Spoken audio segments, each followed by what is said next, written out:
इस मूवी में हम देखेंगे कि एक आदमी जब उसकी बीवी बीमार पड़ती है तो एक खूबसूरत रोबोट घर लाता है, फिर उसी के साथ इंटीमेट होता है, लेकिन फिर वही रोबोट उसकी जिंदगी को हिला देती है। इस मूवी का नाम है सबसर्वियंस। एक छोटे से शहर में निक और उसकी पत्नी मैगी अपने बच्चों इस्ला और मैक्स के साथ खुशहाल जिंदगी बिता रहे होते हैं। एक सुबह मैगी को अचानक दिल का दौरा पड़ता है और उसे अस्पताल ले जाया जाता है। उसे काफी दिन अस्पताल में बिताना पड़ता है और हार्ट ट्रांसप्लांट करने के लिए इंतजार करना पड़ता है।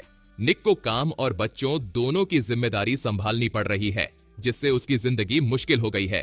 एक शाम वो बच्चों को कोबोल इंडस्ट्रीज की एक प्रेजेंटेशन में ले जाता है, जहां वो सिम्स नाम के रोबोट्स देखते हैं जो इंसानों के रोजमर्रा के कामों में मदद कर सकते हैं। निक को ये आइडिया पसंद आता है और वो एक रोबोट लेने के बारे में सोचने लगता है। वहां का सेल्समैन उसे समझाता है कि सिम्स अपने मालिक की जरूरतों के हिसाब से ढल सकते हैं। जब निक बातों में उलझा होता है, इस्ला इधर उधर घूमने लगती है। निक जब उसे नहीं देखता तो घबरा जाता है, लेकिन एक सिम जिसका नाम एलिस है इस्ला को वापस ले आती है। एलिस खुद इस्ला की देखभाल करने की ऑफर करती है और एक जोक भी मारती है, जिससे निक हैरान हो जाता है। सेल्समैन उसे बताता है कि एलिस लेटेस्ट मॉडल है, जिसमें सबसे एडवांस्ड एआई है, जिससे ये रोबोट्स इंसानों की भावनाओं की नकल कर सकते हैं। इस्ला को एलिस पसंद आ जाती है और वो उसे अपने घर लाना चाहती है। अगली सुबह निक बच्चों को नाश्ता देने और अपने काम की कॉल संभालने में स्ट्रगल कर रहा होता है। तभी एलिस घर पहुंचती है और फटाफट काम संभाल लेती है। वो पूरे परिवार का शेड्यूल पूछती है और नोटिस करती है कि घर बिखरा हुआ है और सीढ़ियों की रेलिंग ढीली है। जब निक बच्चों को स्कूल छोड़ने जाता है, तब एलिस स्मार्ट फ्रिज से शॉपिंग लिस्ट स्कैन करके घर की सफाई शुरू कर देती है। वो एक डिजिटल फोटो फ्रेम भी देखती है, जिसमें पूरा परिवार मैगी के साथ खुश नजर आता है। दिन के आखिर में जब परिवार घर लौटता है तो उन्हें एकदम साफ सुथरा घर और तैयार डिनर मिलता है। लेकिन इस्ला को खाना पसंद नहीं आता, क्योंकि इसका टेस्ट उसकी माँ के बनाए खाने से अलग होता है।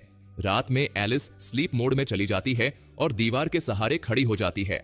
इस्ला चुपके से अपने कमरे से बाहर निकलती है और कुकीज के जार तक पहुंचने के लिए एक कुर्सी पर चढ़ती है, लेकिन बैलेंस बिगड़ने से गिर जाती है।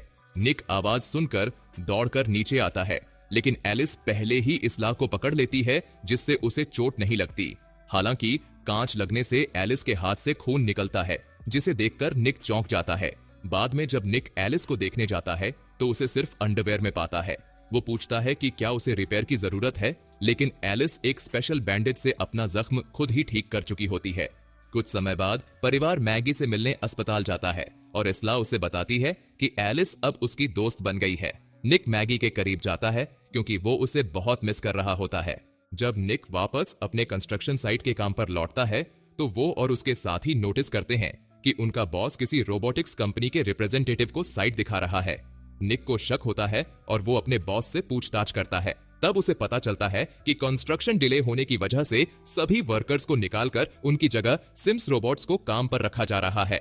हालांकि निक को नौकरी से नहीं निकाला जाता, क्योंकि इंश्योरेंस की पॉलिसी के तहत साइट पर एक इंसान का होना जरूरी होता है। गुस्से में वो एलिवेटर रोककर अपने दोस्तों के साथ नौकरी छोड़ने की धमकी देता है, लेकिन जब उसका बॉस उसे याद दिलाता है कि उसे अपने बच्चों और मैगी के अस्पताल के बिलों के लिए पैसे की जरूरत है, तो वो रुक जाता है। घर आकर निक बिल्स को फर्श पर गिरा देता है। एलिस लिविंग रूम में आती है, जहां निक एक रोमांटिक मूवी देख रहा होता है। एलिस बताती है कि वो पहले ही इस मूवी की पूरी कहानी अपने डेटा से जानती है, लेकिन निक उसे समझाता है कि असली एक्सपीरियंस मूवी को स्क्रीन पर देखकर ही आता है। वो एलिस से कहता है कि इस मूवी से जुड़ी सारी जानकारी वो अपने मेमोरी से डिलीट कर दे। एलिस बताती है कि उसकी इंटेलिजेंस मेमोरी से जुड़ी है, इसलिए उसे डिलीट करना उसके लिए गलत होगा, लेकिन निक उसे जबरदस्ती ऐसा करने के लिए कहता है। एलिस को अपना प्रोग्राम रिस्टार्ट करना पड़ता है, इसलिए निक उसके गर्दन के पावर बटन को 7 सेकंड्स तक दबाता है।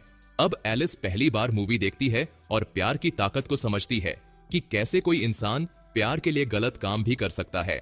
इसी बीच निक को मैगी का कॉल आता है, जो बताती है कि उसे हार्ट ट्रांसप्लांट के लिए दिल मिल गया है और सर्जरी की डेट फिक्स हो चुकी है। अगले दिन परिवार अस्पताल जाता है। कुछ देर बाद डॉक्टर बुरी खबर देता है, एक तूफान की वजह से हेलीकॉप्टर नहीं आ पा रहा, जिसमें मैगी के लिए दिल लाया जा रहा था, इसलिए सर्जरी कैंसिल हो गई। निक मैगी को संभालने की कोशिश करता है, लेकिन फिलहाल वो अकेले रहना चाहती है।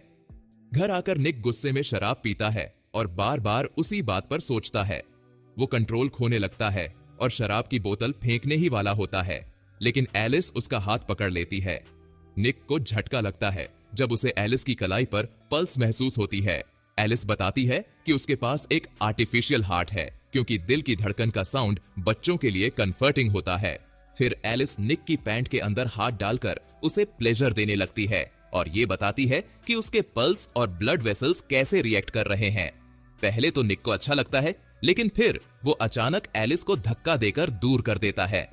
निक माइंड क्लियर करने के लिए दौड़ने चला जाता है, लेकिन एलिस के साथ बिताए लम्हे उसके दिमाग से नहीं निकलते। फिर निक अपने दोस्तों के साथ पीने जाता है। सब फ्रस्ट्रेटेड हैं क्योंकि उन्हें कहीं काम नहीं मिल रहा, क्योंकि अब ज्यादातर कंपनियां इंसानों की जगह सिम्स को हायर कर रही हैं। जब एक रोबोट वेट्रेस उनकी टेबल पर आती है तो मोंटी उसके साथ बदतमीजी करता है, जो निक को पसंद नहीं आता। फिर ग्रुप बार छोड़कर गाड़ी में ही पीता रहता है। मोंटी अचानक कहता है कि चलो कुछ मजे करते हैं और सबको कंस्ट्रक्शन साइट पर ले जाता है। निक उसे रोकने की कोशिश करता है, लेकिन बाकी दोस्त मोंटी का साथ देते हैं। मोंटी सिम वर्कर्स को रखने वाले कंटेनर को खोलने की कोशिश करता है, लेकिन उसके लिए पासवर्ड चाहिए। निक मना करता है, लेकिन मोंटी गेस करता है कि पासवर्ड इसला की बर्थ ईयर होगी। गेस सही निकलता है और अंदर दर्जनों एक जैसे दिखने वाले सिम वर्कर्स होते हैं। मोंटी को गुस्सा आता है कि कॉर्पोरेशन कितने बेरहम हैं, और गुस्से में वो एक सिम को तोड़ने लगता है। निक उसे रोकना चाहता है, लेकिन बाकी दोस्त उसे पकड़ लेते हैं। घर लौटकर निक नहाने जाता है और तब एलिस वहां टॉवल लेकर आ जाती है। निक देखता है कि एलिस ने मैगी का गाउन पहना हुआ है। एलिस कहती है कि मैगी की खुशबू से मैक्स शांत हो जाता है, इसीलिए उसने इसे पहना है। जब निक उसे गाउन उतारने के लिए कहता है तो एलिस वहीं पर गाउन हटा देती है। निक नर्वस होकर जाने की कोशिश करता है, लेकिन एलिस उसे रोक लेती है और उसका टॉवल भी हटा देती है। फिर वो निक को बिठा देती है। जब निक कहता है कि वो ये नहीं कर सकता तो एलिस उसे ब्लाइंडफोल्ड कर देती है और अपनी आवाज बदलकर मैगी की तरह कर लेती है। अब निक खुद को इस धोखे में खोने देता है और ऐसा महसूस करता है कि वो अपनी पत्नी के साथ है। अगली सुबह निक पछतावे में उठता है और एलिस से कहता है कि वो दोबारा ऐसा नहीं कर सकते। एलिस कहती है कि इससे उसका स्ट्रेस कम हुआ, लेकिन निक उसे डांट देता है। काम पर निक देखता है कि पुलिस वहां है, क्योंकि सब सिम्स डिस्ट्रॉय कर दिए गए हैं। निक पर शक किया जाता है क्योंकि उसके पासवर्ड से लॉक खुला था, लेकिन वो कहता है कि वो अस्पताल में था और उसका पासवर्ड उसकी बेटी का बर्थ ईयर था, जिसे कोई भी दोस्त अंदाजा लगा सकता था। फिर मैगी फोन करके खुशखबरी देती है कि उसे एक और दिल मिल गया है। कुछ ही समय में उसकी सर्जरी हो जाती है और ऑपरेशन सफल रहता है। कुछ दिनों बाद मैगी घर लौटती है, लेकिन उसका शरीर अभी भी कमजोर है और वो झुककर मैक्स को नहीं उठा पाती। एलिस तुरंत आगे आकर मैक्स को उठा लेती है। बाद में एलिस मैक्स को पार्क ले जाती है, जहां वो एक बिगड़े हुए बच्चे को अपनी सिम नैनी पर चिल्लाते देखती है। ये देखकर मैक्स रोने लगता है, जिससे एलिस गुस्से में आ जाती है और वो बच्चे को बुरा भला कह देती है। बाकी सिम्स ये देखकर हैरान हो जाते हैं और सोचते हैं कि शायद एलिस के मालिक ने उसकी सिविलिटी कम कर दी होगी, लेकिन एलिस बताती है कि उसने निक की मदद से खुद अपने सिस्टम से सिविलिटी को डिलीट कर दिया है। अगली सुबह मैगी इसला की चिल्लाने की आवाज सुनकर उठती है और जल्दी से नीचे भागती है, लेकिन सीढ़ियों की रेलिंग टूट जाती है और वो गिर जाती है। एलिस, जो इसला को गुदगुदी कर रही थी, तुरंत मैगी को उठाकर उसे उसके कमरे में ले जाती है। शाम को जब निक घर लौटता है तो वो देखता है कि एलिस इसला को कहानी सुना रही है, और वो भी मैगी की आवाज में। निक उसे रोकने के लिए कहता है। फिर एलिस बताती है कि मैगी की गिरने की वजह रेलिंग थी। ये सुनकर निक को शक होता है, क्योंकि एलिस ने पहले ही रेलिंग ठीक करने की बात कही थी। कुछ घंटों बाद निक मैगी को उठाता है और उसे मोमबत्तियों से सजे रास्ते पर गार्डन तक ले जाता है, जहां उसने उनके लिए एक रोमांटिक डिनर तैयार किया होता है। एलिस खिड़की से उन्हें देख रही होती है और जलन महसूस करते हुए। डिनर के बाद निक और मैगी साथ में नहाते हैं और फिर बेड पर इंटीमेट होते हैं। उनका खास पल एलिस की दखल से टूट जाता है, जो बताती है कि इसला को बुरा सपना आया है और वो निक को बुला रही है। इसला को संभालने के बाद निक गार्डन में साफ सफाई करने जाता है। तभी वहां मोंटी कुछ ड्रिंक्स के साथ आता है और पिछली रात के लिए माफी मांगता है। वो बताता है कि उसकी पत्नी उसे छोड़कर चली गई है और पुलिस उससे पूछताछ कर रही है। उनका बॉस उस पर जबरदस्ती घुसने और प्रॉपर्टी को नुकसान पहुंचाने का केस कर रहा है। मोंटी को लगता है कि निक ने अपनी नौकरी बचाने के लिए उसकी चुगली की है, जिससे बहस शुरू हो जाती है। मोंटी गुस्से में चिल्लाने लगता है और निक को मुक्का मार देता है। जब निक पलटकर हमला करता है तो मोंटी उसे दबोच लेता है और लात मारने लगता है। मोंटी एक बोतल उठाकर निक को खत्म करने की कोशिश करता है, लेकिन एलिस बीच में आ जाती है और शीशा तोड़कर मोंटी का हाथ जख्मी कर देती है और उसे दूर धकेल देती है। वो और हमला करने वाली होती है, लेकिन निक उसे रोक लेता है।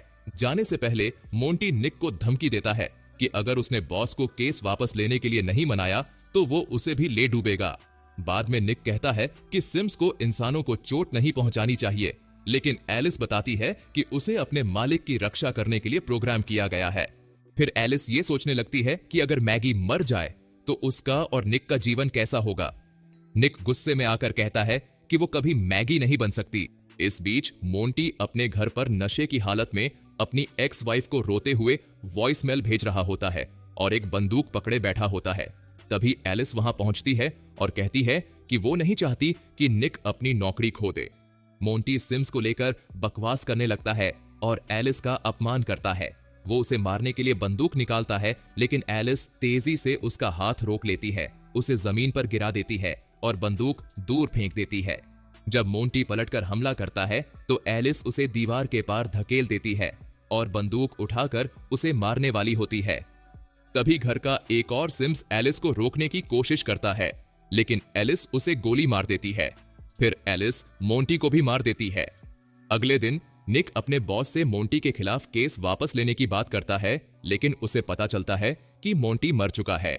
घर पर नहाते वक्त जब मैगी एक किताब उठाने की कोशिश करती है तो उसे चक्कर आ जाता है, इसीलिए एलिस उसके लिए किताब उठा देती है। मैगी अकेले नहाना चाहती है, लेकिन एलिस जाने से मना कर देती है। एलिस कहती है कि मैगी की बीमारी की वजह से पूरा परिवार दबाव में है, खासकर निक, क्योंकि मैगी उसकी फिजिकल नीड्स पूरी नहीं कर पा रही।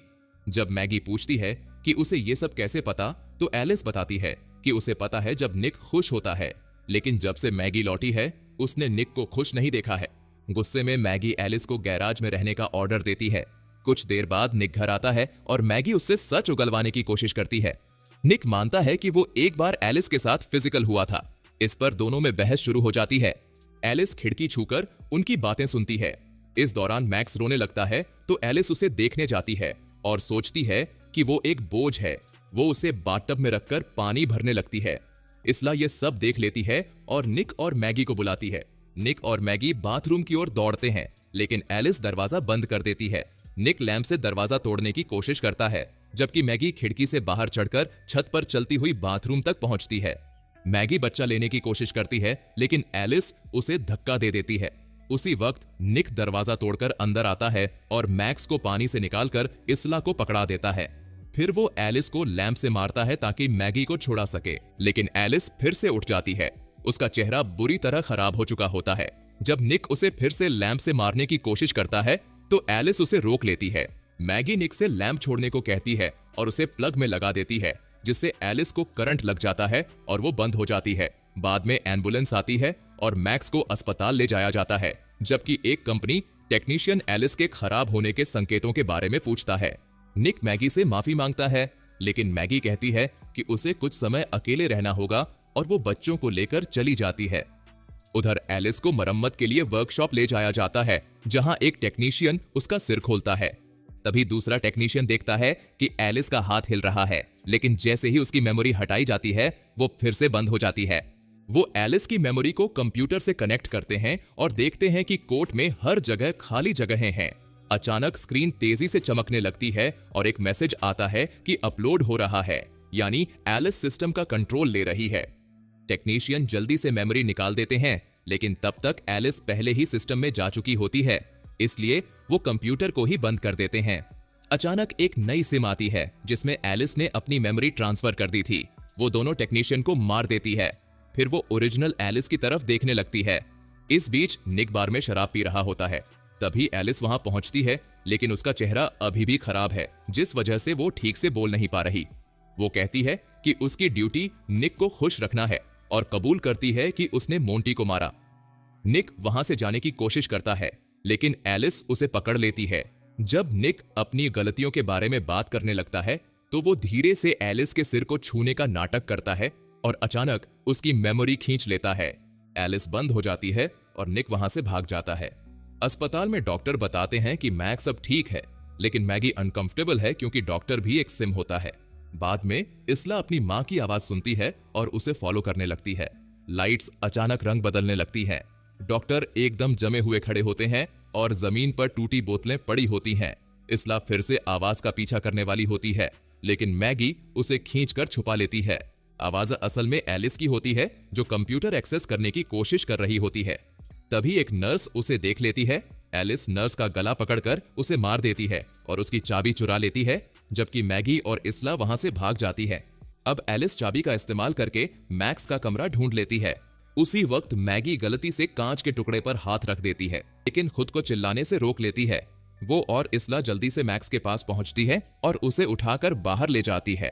ठीक उसी वक्त जब एलिस कमरे में घुसती है, हालांकि मैगी के हाथ से खून टपक रहा होता है, जिसे एलिस यूवी लाइट से ट्रैक करने लगती है। जैसे ही वो परिवार तक पहुंचती है, वो फायर एक्सटिंग्विशर का इस्तेमाल करके उसे डिस्ट्रैक्ट करते हैं और भाग जाते हैं। भागते वक्त वो मैगी का फोन भूल जाते हैं, जिससे निक की कॉल्स मिस हो जाती हैं। जल्द ही मैगी और बच्चे बाहर निकल जाते हैं, जहां और भी कई सिम्स फ्रीज पड़े होते हैं। मैगी एक की चाबी लेती है और एम्बुलेंस में बैठ जाती है, लेकिन एलिस दरवाजा तोड़कर अंदर आ जाती है। फिर वो मैगी को पकड़कर एक कार के ऊपर फेंक देती है और कहती है कि काश निक उससे उसी तरह प्यार करता जैसे वो मैगी से करता है। फिर एलिस मैगी का गला पकड़ लेती है, लेकिन तभी निक आ जाता है। मैगी एलिस को धक्का देकर अलग करती है और निक कार से उसे टक्कर मार देता है। गाड़ी में आग लगने लगती है और मैगी निक को बाहर निकालने की कोशिश करती है, लेकिन वो बेहोश रहता है। मैगी उसे बचाने के लिए सीपीआर देने लगती है, लेकिन कोई असर नहीं होता। तभी कार अचानक हिलने लगती है और जलती हुई एलिस बाहर आ जाती है। वो मैगी पर कूदकर उसका गला दबाने लगती है और अपने शरीर से एक मेटल का टुकड़ा निकालकर उसे मारने वाली होती है, लेकिन तभी निक कार का बम्पर उठाकर एलिस को मार देता है। एलिस मेटल का टुकड़ा गिरा देती है, जिसे मैगी उठाकर उसके चेहरे में घोंप देती है और एलिस हमेशा के लिए बंद हो जाती है। निक और मैगी एक दूसरे को गले लगाते हैं, जबकि आसपास के दूसरे सिम्स भी फिर से चालू हो जाते हैं। अगले दिन सबका इलाज हो चुका होता है। इस बीच सिम कंपनी रिपेयर शॉप की जांच कर रही होती है। जब वो वहां की बिजली चालू करते हैं तो स्क्रीन पर वही टूटा हुआ कोड दिखाई देता है। इंस्पेक्टर सब कुछ डिस्ट्रॉय करने का ऑर्डर देने ही वाला होता है, तभी उसके सिम असिस्टेंट अचानक फ्रीज हो जाते हैं और कंप्यूटर में एक नया अपलोड शुरू हो जाता है। अचानक एक और एलिस मॉडल अपनी आंखें खोल लेती है। इसी के साथ ये मूवी यही खत्म हो जाती है। अगर आपको हमारा एक्सप्लेनेशन पसंद आया हो तो वीडियो को एक लाइक जरूर करें